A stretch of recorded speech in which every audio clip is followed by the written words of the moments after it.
So there it is, take it or leave it. Verse 67.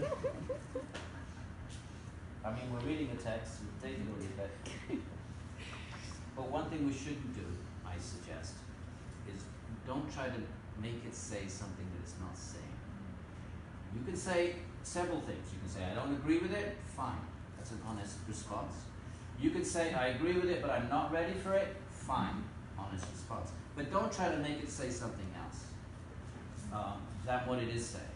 And what it is saying is that desire is, and it's going to say specifically a bit later on, is our enemy. Krishna's going to say, your enemies are not over there, Arjuna. Kama Esha, Krodha Esha, Rajaguna, Samudbhavaha, Vidhi Hi Enam Vaidinam. No, that's your enemy. It's Kama, it's desire. Kama, Krodha, which morphs into frustration. Rajaguna Samudbhavaha, it's born out of Rajaguna. Maybe we'll find that verse if we read on. That's the enemy. So, take it or leave it. 67. So when the mind runs after the wandering senses, senses are always wandering. Oh, let's check this out. Go over here, right? The wandering, right? The ears are wandering. Senses. And if the mind runs after them rather than controlling them, keeping them on the yogic path, the mind runs after the senses. Well, what happens? Then it carries away one's understanding. The understanding, in this sense, the yogic understanding. That, that I have a short life. I have a short life. And maybe it's taken me thousands of births to get to this human life. Because if you think that every life form, anything that's alive has an Atman. Think about this. If that's true, let's just consider the possibility. Anything that's alive, this is alive, there's an Atman there. This is not alive, there's no Atman there.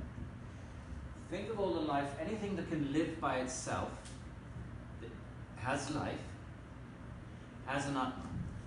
We think we have a population problem with 7 to 8 billion people. There's 7 to 8 billion living entities in one field out there. If you think of each blade of grass, if you think of the insects, if you think of where do we start? With bacteria? If we think of it like that, the human form is minuscule compared to all the other life forms. Now that means, according to these traditions, if what they say makes sense to you, how did all those other life Atmans end up in those different life forms? Karma. So that means the human form of life is very, very, very, very, very rare. So if we start even thinking about it from that point of view, this human life, and it's the only one we can attain liberation. You can't attain liberation if you're a plant. That plant can't attain liberation. It doesn't have enough sattva. It's not a moral agent. It's not making karma. It's just burning up karma from a past human life. So if that's the case, and we start thinking about it like that, and then we start, which the yoga tradition is urging us to do, think of the gravity of the human form of life. It's the only one that we can use to actually liberate, to be free of suffering. Then all of a sudden things become a little bit more serious than perhaps we thought before. So when the mind runs after the wandering senses, right? How are we different from animals then? Animals walk down. Animals are completely controlled by their senses. Completely controlled. You put a piece of food in front of a monster. He has to. You watch it. It's very powerful. The animal is very powerfully controlled by the senses.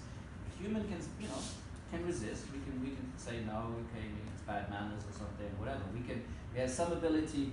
Dog doesn't have any sense of its bad manners.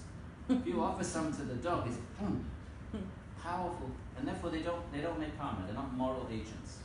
They just burn up. Monster is not making fresh karma. It's only burning up karma from the past life. Somewhere other's got some pretty good karma that he's sitting right here. Has a yogi. He has a yogi best friend, and listening to mantras. So, but nonetheless, so that will at some point in some human form will actually activate, even if it's 10 lifetimes from now. It's all there. It's all in the subconscious. So the point I'm making is, then if we see as the yogis encourage us to do, see the rarity of the human form, then we start thinking, well, hang on a minute, getting older, am I really just going to am I just going to let it all flow by without some serious intention of at least seeking truth, at least taking the path, and maybe I won't finish, but at least getting myself seriously on the path where I can pick up in the next life. That becomes a very compelling thing to do. Yes? Just with the dog thing, I've wondered about it because I thought a lot about that, how they're kind of working 100% on desire, and learning to like think of it like that and not get mad at it. Yes. But you can train the dog, but go ahead. He does. There seems like there's some form of free will in there, because like I was watching the other day, I call him and he's run down to the water and I tell him not to go in, and he looks over at the water and then he looks up at me and then he looks back at the water, he looks back at me, and then he just kind of waits for a couple seconds. Well, but again, it's not. But he's not a moral. There's no sense of right and wrong in a moral sort of way. He's thinking about the sense, right? The water looks inviting sensually. Then he's looking at you and he has a memory. Okay, you might be upset with him, right? There might be some discipline. There might be some chastisement. Okay, so it's not a moral. He's not deliberating as a moral agent. Yeah. Then he looks back at the water, and then he goes for it. Whatever he figures you're a pretty gentle kind of guy. He's going to take the hit, and he's going to go for the water. Which is what we do. Which is what we do a lot of the time.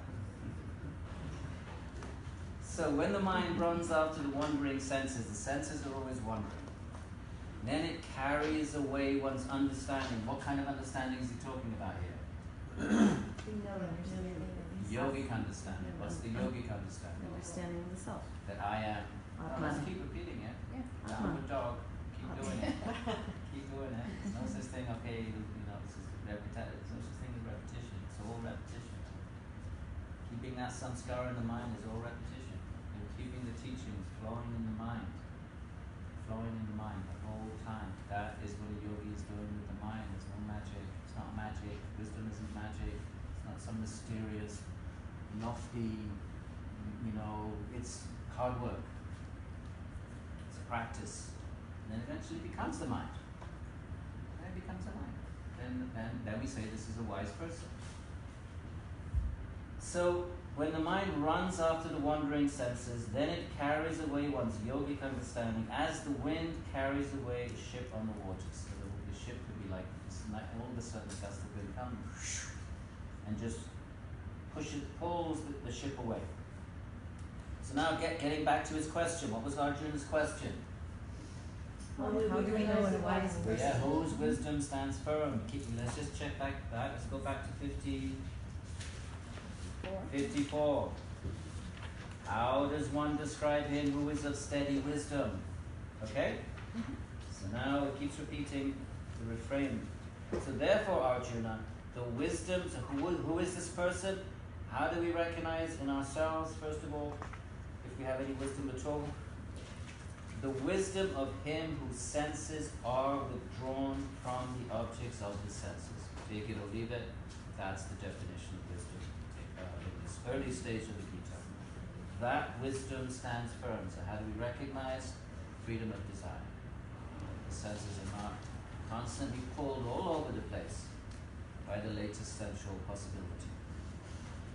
Very different from, completely at odds with the consumer culture, which is all about coming up with ever new ways of distracting our minds.